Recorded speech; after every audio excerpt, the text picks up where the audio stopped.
practice that I want to unpack today and wrestle with you about, and if you haven't guessed it, it's the Sabbath. Now, the Sabbath comes from a Hebrew word, Shabbat. The word literally means to stop, but there are other theological dimensions and principles that are found in this noun. And today I want us to look at it and unpack it a little bit and help us understand why this practice is crucial for us to become deeply formed. Now, the first principle, the first dimension of Sabbath that I want us to look at is actually stop. It's stopping. Sabbath, in its first and foremost, is a day of stopping. Our identities are so intertwined with what we do, so much so it's so hard to stop. Especially all the good things we do, right? Because you can justify the good things. Well, yeah, it's like I can't stop, but it's like, look at all the good I'm doing.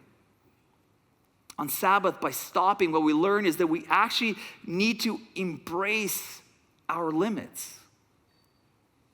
Sabbath teaches us that the world continues to work just fine when we stop. That God is at work even when I am not. Friends, this requires trust and faith. That God is at work when I'm not. The weekly habit of Sabbath is that it reminds us that God is God and we are not. When we embrace our limitations, what happens is we actually cultivate self-awareness. Right? When we stop and embrace our limits, that we're actually limited and finite right now, that we have these limits, we actually become self-aware, recognizing and accepting our limitations, which allows us then a realistic understanding of ourselves. It helps us become more self-aware and understand our own strengths and our own weaknesses. It helps us to say, God, I trust you. I see you because I'm learning to be who I am. It helps us to learn to know ourselves, and paradoxically, helps us to know God. And through thoughtful self-awareness, we grow and develop.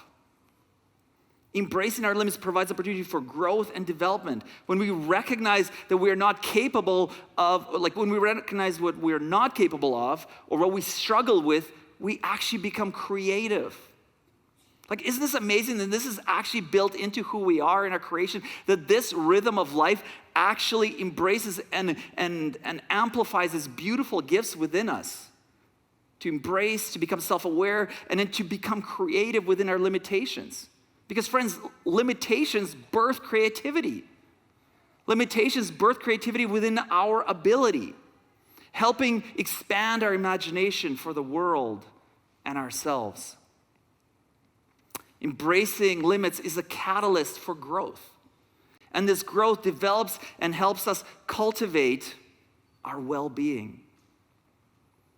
Embracing our limits, developing self-awareness, we grow and cultivate our well-being, which promotes self-acceptance and overall health. This is God's design in the template when we read in Genesis 2. This is God's template for us, that we're actually wired this way. Now, the second principle of the Sabbath is to rest. Once we stop, the Sabbath calls us to rest. God rested. He rested after all his work.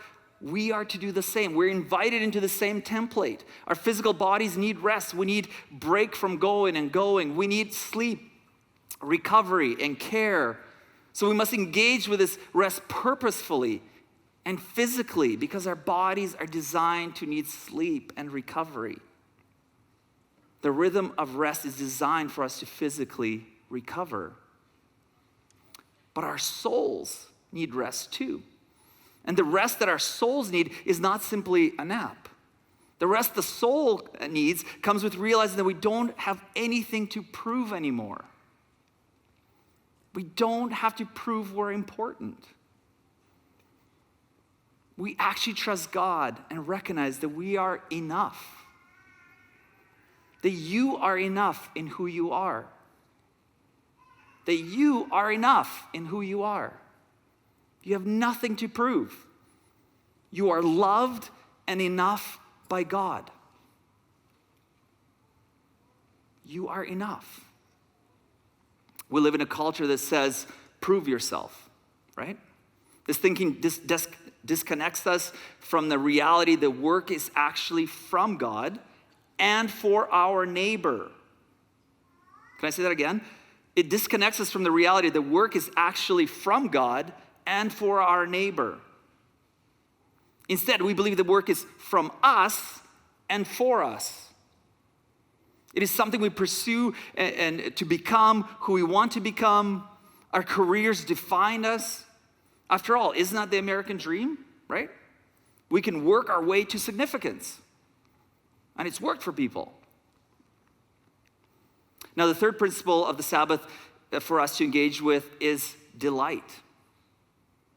God, after finishing his work, after finishing creation, proclaimed that it was very good.